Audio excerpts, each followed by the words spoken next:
So hi guys, good morning to all of you. I hope you all are good at your place and I'm very happy to see you again in my session.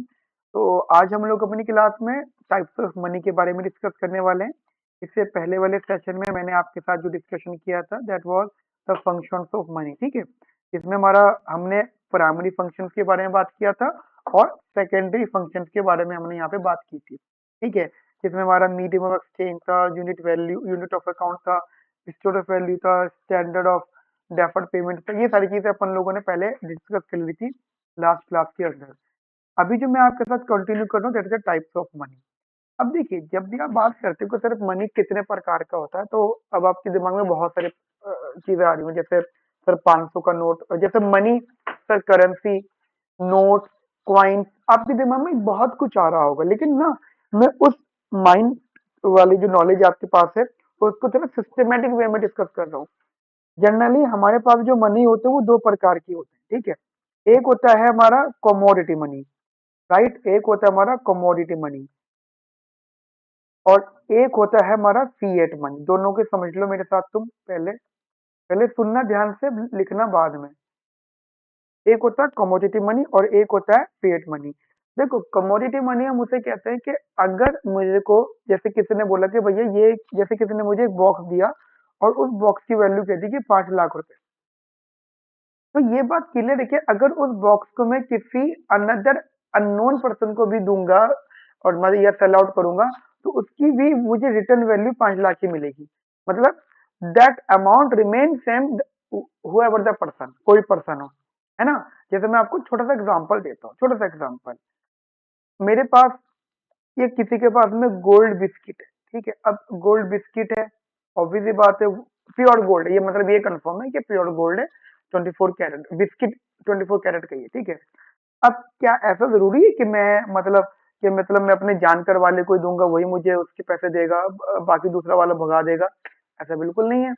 वो तो वो तो actually जो भी तुम दे रहे हो या जो तुम बोल रहे हो, उसकी इंट्रिंसिक वैल्यू वही है जो आप बोल रहे हो, ठीक है। तो इस प्रकार की कमोडिटी को, इस प्रकार के मनी को हम लोग कमोडिटी मनी बोलते हैं, ठीक है। आसान भाषा में बोलूं तो जिसकी फिजिकल वैल्यू या इंट्रिंसिक वैल्यू वही है जो तुम कह रहे हो, ठीक है। समझ में आ गई। जिसमें हम सबसे बड़ा एग्जांपल जो लेते हैं दैट इज गोल्ड, बहुत बेस्ट एग्जांपल चलता है। सिल्वर चलता है, ठीक है। गोल्ड है, सिल्वर है, या कुछ लोग लाइव एनिमल्स, मतलब जिंदा जानवर, ठीक है, लाइव एनिमल्स, या कुछ लोग स्टोन की बात करते हैं।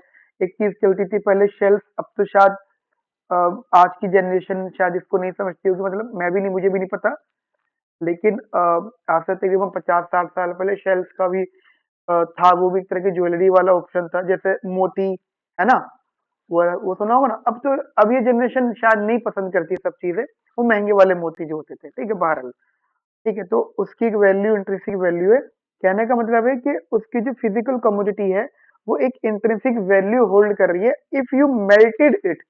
मतलब गोल्ड है, गोल्ड एक वजन का है। If you melted it, melt कर दोगे तो आपको रिटर्न में वही वैल्यू मिलेगी। अब जब तुम फिएट मनी की बात करते हो, ठीक है, फिएट मनी की बात करते हो, तो fiat money, let us suppose you are talking about the, मतलब तुम्हें एग्जांपल से समझ लो, कॉइन्स या नोट्स, ठीक है। कॉइन्स या नोट्स की बात कर सकते हो, या फिर चेक्स की भी आप बात कर सकते हो, जिसको कोई कह रहा है कि भैया मैं कह रहा हूं इसलिए तुम इसको ये मान लो। जैसे एग्जांपल, 500 का नोट है, उसके ऊपर लिखा हुआ है कि आरबीआई कंफर्म कर रहा है, या आरबीआई गवर्नर के मैं धारक को वचन देता हूँ कि ये 500 रुपए का नोट है और इसको ट्रांजेक्शन में यूज करें। ये लिखा हुआ होता है, मतलब शॉर्ट में लिखा होता है, लिखा हुआ होता है, तो हम यूज कर रहे हैं।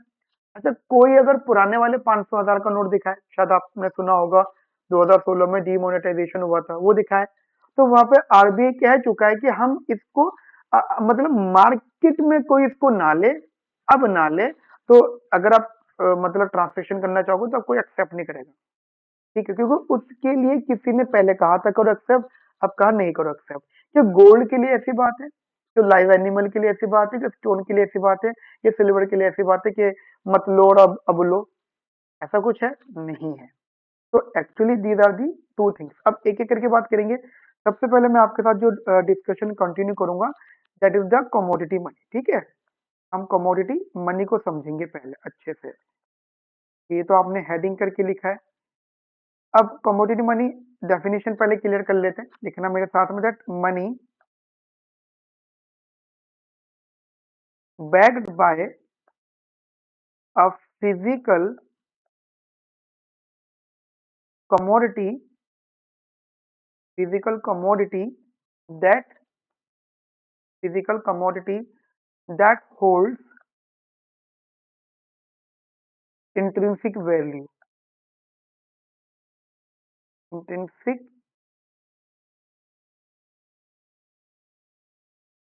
वैल्यू। अगर अच्छा गाइस, मेरा पढ़ाने का पैटर्न आपको ऑलरेडी पता है, मैं थोड़ा थोड़ा बीच बीच में बता देता हूँ कि मैं आपको पढ़ा रहा हूँ, एक्सप्लेन करूंगा चीजें, बोलूंगा, डिक्टेट भी कर रहा हूँ और लिखवा भी रहा हूँ। मतलब डिक्टेट कर रहा हूँ और खुद इसलिए लिख रहा हूँ मैं क्लास में, एक तो आपको लगे कि चलो ये भी लिख रहा है, हम भी लिख लेते हैं, एक एक रीजन।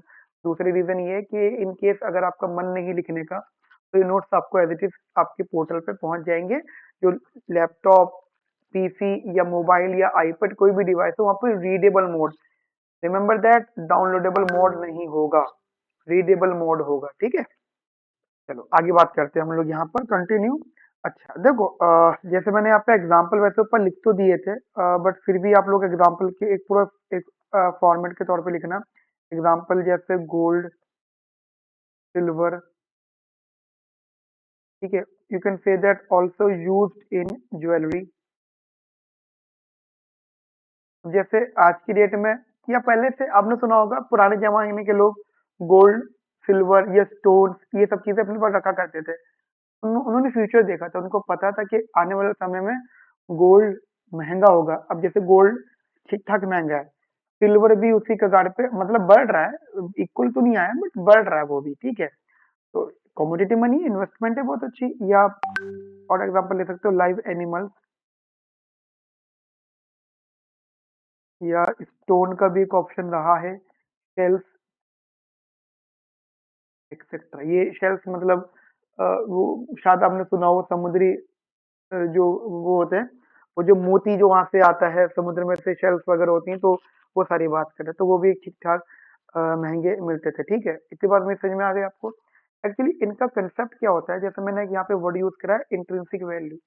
इंट्रिंसिक वैल्यू का मतलब होता है कि अगर आप इनको मतलब स्प्लिट भी करके सेल आउट करोगे, then you will get the same value. सोचो, 500 का नोट अगर तुम उसे फाड़ के ट्रांसफर करोगे, तो पहली बात तो फाड़ते उसकी वैल्यू खत्म हो जाएगी और एक्सचेंज में भी कम पैसे मिलेंगे, है ना। लेकिन यहाँ पे ऐसा नहीं है। If you have the gold of 10 ग्राम या 1 तोले का गोल्ड है, तो हम कोई भी चाहे तो सिर्फ ग्राम पर ग्राम भी उसको सेल आउट कर सकते हैं। ज्वेलरी तोला की बेसिस पे बन सकती है। ठीक है, लाइव एनिमल्स का भी एग्जांपल यहाँ पर लगा सकते हो, stone, sales and whatever. ठीक है, अब ये चीज एक मैटर करती है, दैट आप लिखते रहना मेरे साथ में, that it must have a value to society. देखो, ये जितनी भी चीजें होती है ना, एक्चुअली में इनका कंसर्न होता है सोसाइटी, सोसाइटल वैल्यू बढ़ाना। ठीक है, सोसाइटल वैल्यू मतलब आर्टिकल ऑफ डिस्टिंक्शन, डायमंड। अब डायमंड की वैल्यू, वो मुकेश अंबानी के बेटे की शादी हुई थी, तो मुकेश अंबानी की बीवी ने अपनी डॉटर इन लॉ को, शायद वो न्यूज में था, अब मुझे तो पता नहीं कितने सच है कितना झूठ है, कि 550 करोड़ का एक डायमंड का नेकलेस गिफ्ट करा था। 550 करोड़। अब वो झूठ है सच है, वो बात अलग है। सोचो, एक नॉर्मल पर्सन 550 करोड़ क्या, वो 50 करोड़ भी शायद जिंदगी में, पूरी जिंदगी में देख ले तो बहुत बड़ी बात है। एक नॉर्मल पर्सन, मतलब अगर मैं अपनी बात करूं, ठीक है, या किसी और की बात करूं, तो 50 करोड़ देख लो तो बहुत बड़ी बात है अपने पर्सनल। वो 550 करोड़ का नेकलेस गिफ्ट कर रहे हैं, मतलब विद द वो कुछ डायमंड होगा, स्टोन होगा बेसिकली। तो क्या है ऐसा कि जिंदगी खराब हो रही है ना, सोसाइटल है, सोसाइटल वैल्यू है, वही बात मैं आपको बोल रहा हूँ, विच इज इंडिपेंडेंट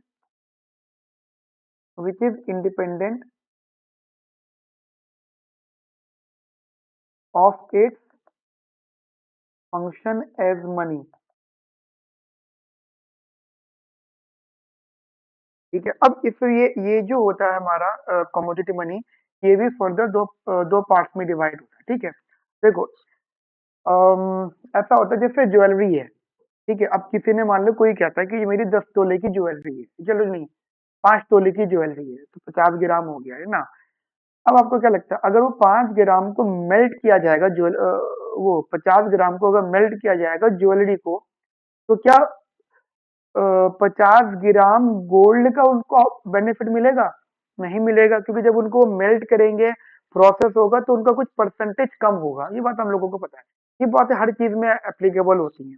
ठीक है, तराशना जैसे वगैरह। ठीक है, ऐसा होता है। लेकिन अगर अगर वही बात गोल्ड बिस्किट में आ जाए, कोई कहता है जी 50 ग्राम का गोल्ड है, तो 50 ग्राम का गोल्ड कितनी बार भी ट्रांसेक्शन होगा, दैट रिमेन्स 50 ग्राम का गोल्ड बिस्किट, और उसकी वैल्यू कभी भी कम नहीं होगी। इसलिए बहुत से लोग कहते हैं if you want to invest then only invest in the 24 carat, मतलब बिस्किट में। ठीक है, ऐसा ऐसा लोग बोलते हैं। तो उसको हम कहते हैं फुल बॉडीड मनी। दो प्रकार की होते हैं, एक होता है फुल बॉडीड मनी, एक होता है रिप्रेजेंटेड फुल बॉडीड मनी। ठीक है, इसी को भी मैं फर्दर दो पार्ट में डिवाइड कर रहा हूँ। ठीक है, मतलब इसी पोर्शन को, that is the full bodied money, और एक है रिप्रेजेंटेटिव, मतलब एक वो है जो दिखने में फुल बॉडीड होता है, और एक एक्चुअल में फुल बॉडीड होता है।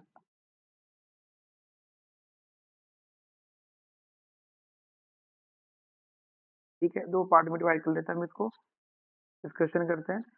अब जिसमें एग्जांपल आप कहते हो, जैसे जैसे फुल बॉडीड मनी में वो होता है कि कोई भी अगर कमोडिटी, तो उसकी जो मॉनेटरी वैल्यू होगी उसकी एग्जैक्ट इंट्रिंसिक वैल्यू के बराबर होगी। मतलब आज मुझे कोई बोले कि ये ये कमोडिटी ले लो, तो उसकी जो वैल्यू होगी, मॉनेटरी वैल्यू, उसकी एग्जैक्ट वैल्यू के बराबर होगी। ओके वेदित, समझ में आई मेरी बात आपको? लेकिन जो लेकिन जो रिप्रेजेंटेटिव फुल बॉडी मनी होता है, अब उसी में मैं एग्जांपल यहाँ पे दोनों जगह गोल्ड का एग्जांपल लूंगा, लेकिन इन दोनों प्लेसेस पे गोल्ड का मीनिंग ऐसा आ जाएगा, यहाँ तो गोल्ड खुद होगा, और यहाँ पे गोल्ड सर्टिफिकेट होगा। जैसे मैं आपको एग्जांपल देता हूँ, समझना बहुत ज्यादा ध्यान से। आप लोगों ने मुथूट फाइनेंस का नाम सुना है? चलो, आप लोग गोल्ड लोन का तो नाम सुना होगा, कि बैंक वाले गोल्ड लोन देते हैं। उसमें ये होता है कि आपके पास जितना गोल्ड है वो हमारे पास ले आओ, हम आपको एक, मतलब पैसे तो देंगे देंगे, प्लस हम आपको एक सर्टिफिकेट दे देंगे। इस सर्टिफिकेट में ये होगा कि आपने जो आपके पास जो गोल्ड जो हमारे पास रखा हुआ है, वो प्रूफ होगा कि हमारे पास भी रखा हुआ है। जब आप हमें पैसे दे देंगे, तो वो सर्टिफिकेट प्रूफ होगा कि आपका इतना गोल्ड हमारे पास है। ओके विद इट, इतनी बात समझ में आती है? या तुम्हें मान लो कि हम कहीं पर अपना गोल्ड रख देते हैं फॉर द सेफ पर्पस के नाम से, तो हमें कुछ सर्टिफिकेट मिल जाता है। अब वो सर्टिफिकेट एक कागज का पन्ना रिप्रेजेंटेटिव है फुल बॉडीड मनी, मतलब ये बोलेगा, लिखने में लिखतम होगा कि हाँ हमारे पास इतनी वैल्यू गोल्ड है। लेकिन यहाँ पे गोल्ड एक्चुअली में मुझे इन हैंड दिखाना होगा कि हाँ मेरे पास गोल्ड है। जैसे मैं अगर आपको अपने नॉलेज बताऊं, तो मैं मुझे अगर नॉलेज आपको लिखित में दिखानी, तो मैं डिग्री दिखा सकता हूँ। लेकिन अगर मेरे पास में डिग्री नहीं है, तो मुझे बहुत लंबा समय लगेगा अपने नॉलेज को आपको दिखाने में, जो कि मान लो टीचिंग पूरा। ठीक है, तो वही पैटर्न है एक तरीका। तो इसी चीज को आप लोग अपने माइंड में रखना। एक छोटा सा स्टेटमेंट हम लोग यहाँ पे लिखते हैं, that the monetary value, the monetary value is exactly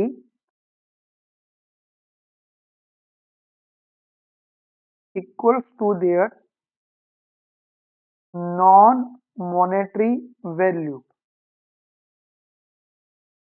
जब भी मैं कहता हूँ ना नॉन मॉनेटरी वैल्यू, मतलब we are talking about the intrinsic value. ठीक है, intrinsic value.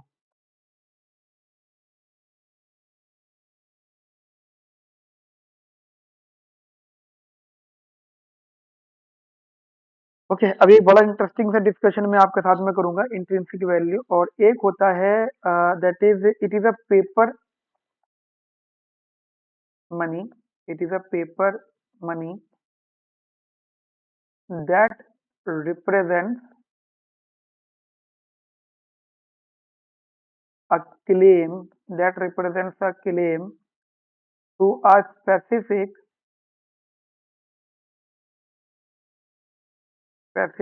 quantity, that is gold. The actual commodity मतलब कोई कागज के पन्ने पे लिख दिया कि आपके पास है, जैसे प्रॉपर्टी के कागजात होते हैं, तो बैग में डाल के अब एक आदमी कहता है कि मेरे मेरे प्रॉपर्टी के कागजात मतलब मेरा नाम है, तो वो अपने आप में अच्छा खासा करोड़पति होगा। लेकिन लेकिन समझ रहे हो ना कि वो कागजात में लिख रखा है, एक्चुअली में वो वहां पे रहता नहीं रहता, एक बात एक अलग है, बट वो कहता है जी मेरा नाम है, तो वो बात आ जाती है। ठीक है, the actual commodity is held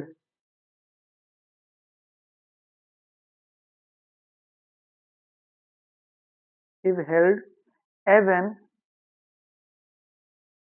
inventory as an inventory in a bank, मतलब बैंक का एग्जांपल मान लो, बैंक ही रखते हैं, मुथूट फाइनेंस का एग्जांपल, और बैंक वॉल्ट और अदर डिपॉजिटरी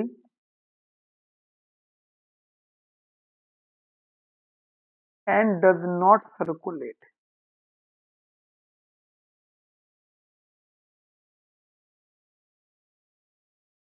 ठीक है, अच्छा एक बात ध्यान रखना, जैसे मैंने आपको एक कंसर्न बताया था कि जो हमारा जो पेपर मनी होता है, इट इज बेसिकली ये पेपर नोट, ये पेपर नोट करेंसी वाला नहीं है जो बैंक प्रूफ करने के लिए देता है, is known as the gold certificate. ठीक है, सर्टिफिकेट। समझ में आ गई मेरी बात आपको या नहीं? एक अंडरस्टैंडिंग आप यहाँ पर रखो। अब पॉइंट क्या है कि जैसे तुमने यहाँ पे सीखा कि सर दो प्रकार का मनी होगा, कमोडिटी मनी और फिएट मनी। अब यहाँ पे हम बात करें इंट्रिंसिक वैल्यू की। इंट्रिंसिक वैल्यू का मतलब ये हो जाता है कि अगर तुम उससे मेल्ट करते हो या उसको मतलब अ, कुछ भी करते हो तो उससे कितनी वैल्यू एक्सट्रैक्ट हो रही है। अब आपको ये बात थोड़ी सी, मैं आपको थोड़ी सी नॉलेज बिल्डअप करता हूँ। आपको पता होगा कि जो कंट्री है इंडिया, क्वाइंस को छापना मतलब कॉइन्स सर्कुलेशन में, कॉइन्स बनाने में थोड़ा सा पीछे हट रही है। ठीक है, कॉइन्स खत्म होते जा रहे हैं, 1 रुपए का कॉइन, 2 रुपए का कॉइन, 5 रुपए का कॉइन। ठीक है, और मतलब खत्म होने का मतलब कॉइन्स इंट्रिंसिक वैल्यू और रिप्रेजेंटेटिव वैल्यू दोनों अलग अलग हो रही हैं। कि जैसे 1 रुपए, 2 रुपए, 5 रुपए खत्म होकर 10, 20 और आने वाले समय में 50, फिर आने वाले समय में 100 रुपए का सिक्का भी आना शुरू हो जाएगा। अब आपके दिमाग में आ रहा है फिर सिक्के ला रहे, फिर नोट का क्या होगा? नोट भी होंगे, और नोट भी अभी बढ़ेगा। अभी तो 500 का था, अभी 2000 का भी था, लेकिन 2000 खत्म कर दिया, तो कुछ रीजन से अभी वो नोट्स भी बढ़ेंगे। नोट्स जो अपर वैल्यूज के आएंगे।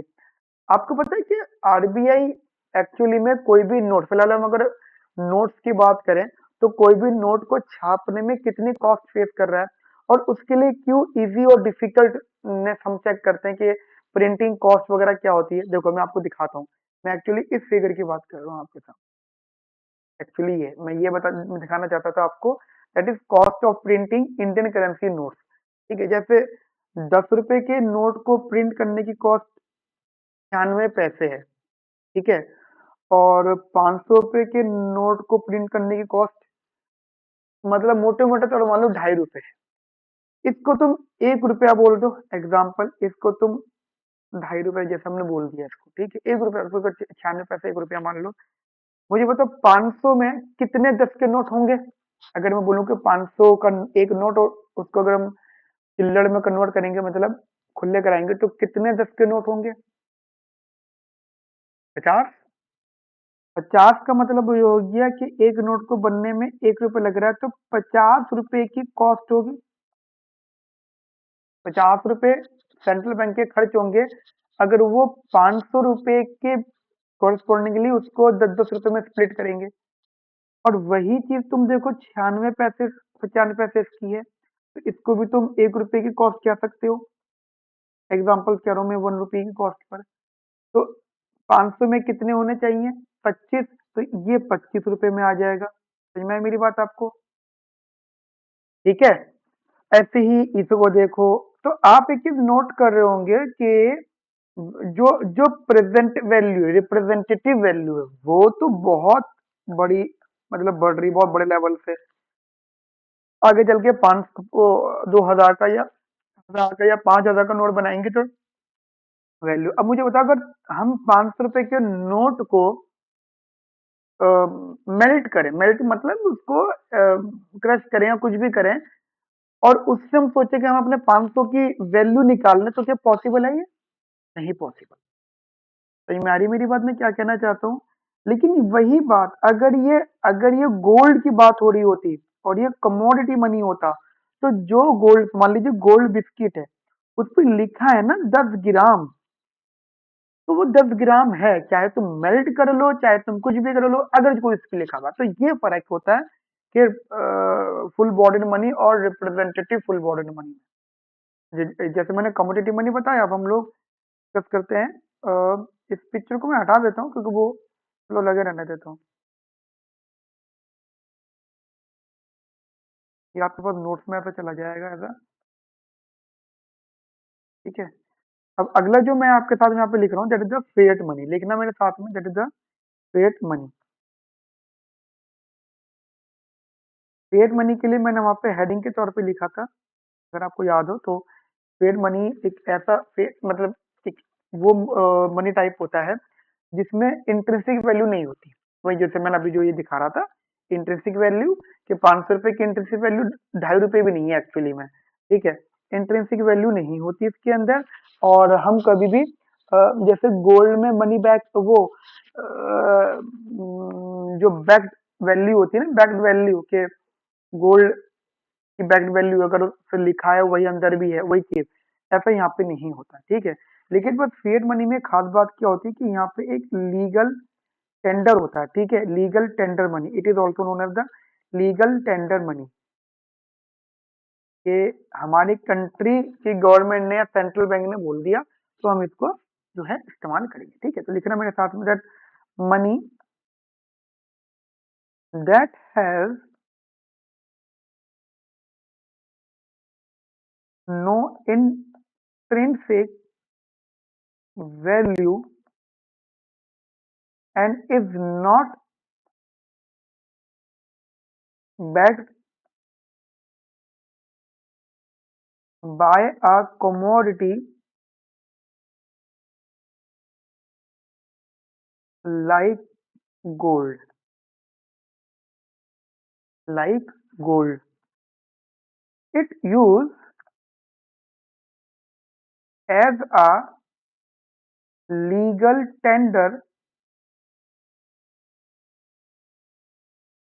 for transaction.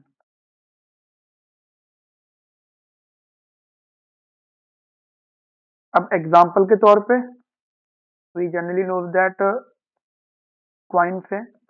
मैंने जानबूझ के कॉइन्स की इंट्रिंसिक वैल्यू नहीं लिखी। ठीक है। ठीक है।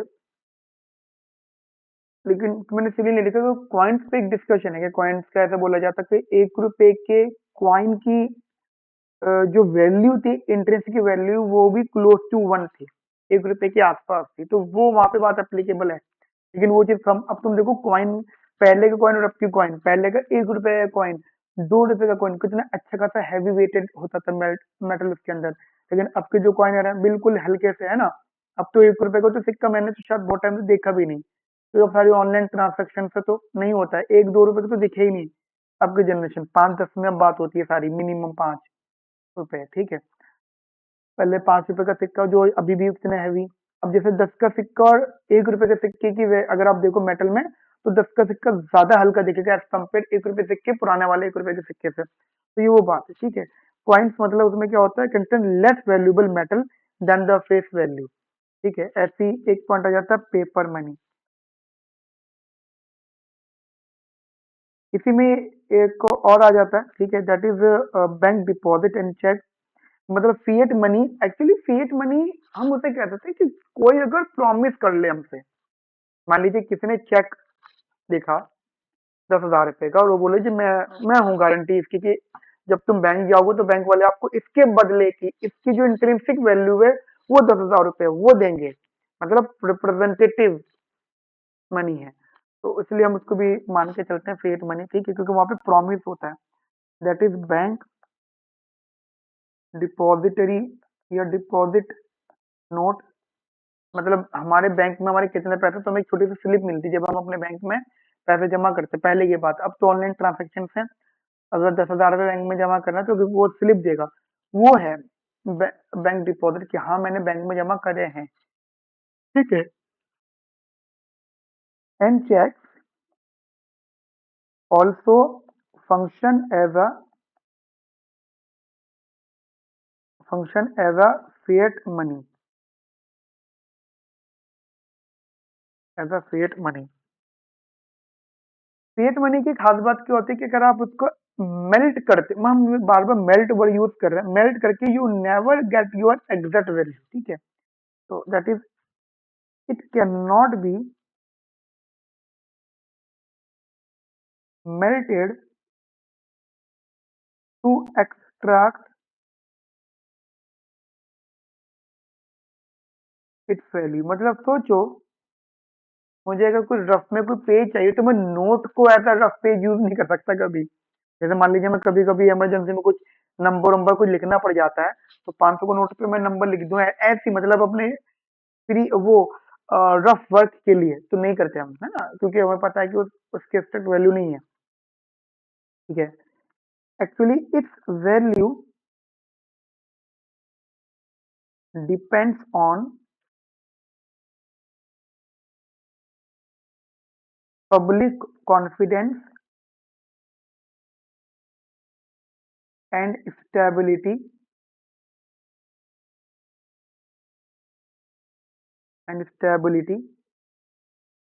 of the issuing government।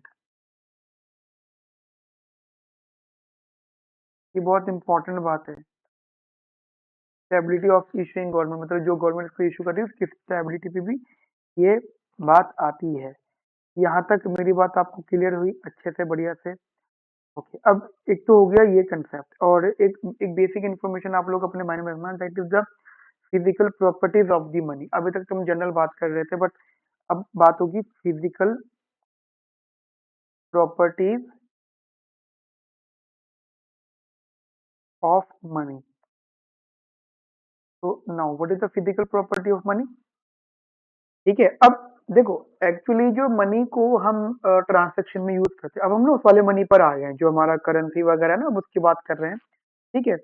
तो हम मनी को अपने ट्रांसैक्शन के लिए यूज करते हैं, as a medium of exchange use करते हैं।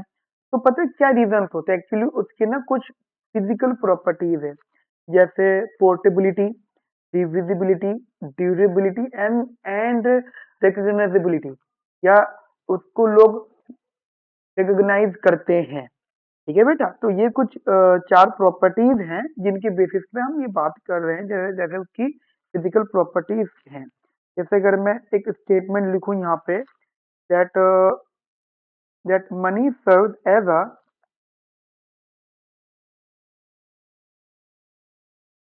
As a medium of exchange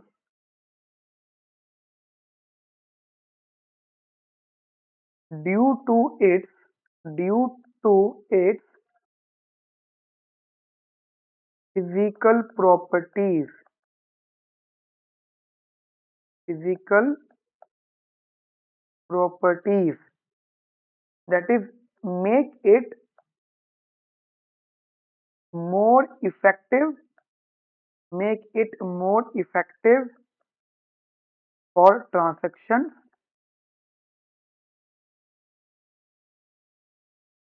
in different economies, in different economies, ठीक है। अब जिसमें सबसे पहली अगर प्रॉपर्टी देखो तो इट इज बेसिकली पोर्टेबिलिटी, ठीक है, पोर्टेबिलिटी। अब पोर्टेबिलिटी का मीनिंग क्या होता है? पोर्टेबिलिटी का मीनिंग हो जाता है जो मनी है that is easy to carry and transfer for transaction, मतलब वो ट्रांसपोर्ट भी हो सकता है, तो इसकी पोर्टेबिलिटी है। जैसा आपने सुना होगा, हम कहते हैं ना पोर्टेबल चार्जर, मतलब easy to carry, easy to transfer, easy to use, तो वो पॉइंट है। सेकंड है डिविजिबिलिटी,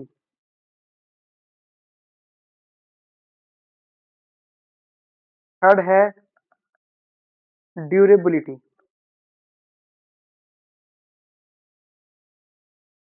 एंड फोर्थ है रिकॉग्निजेबल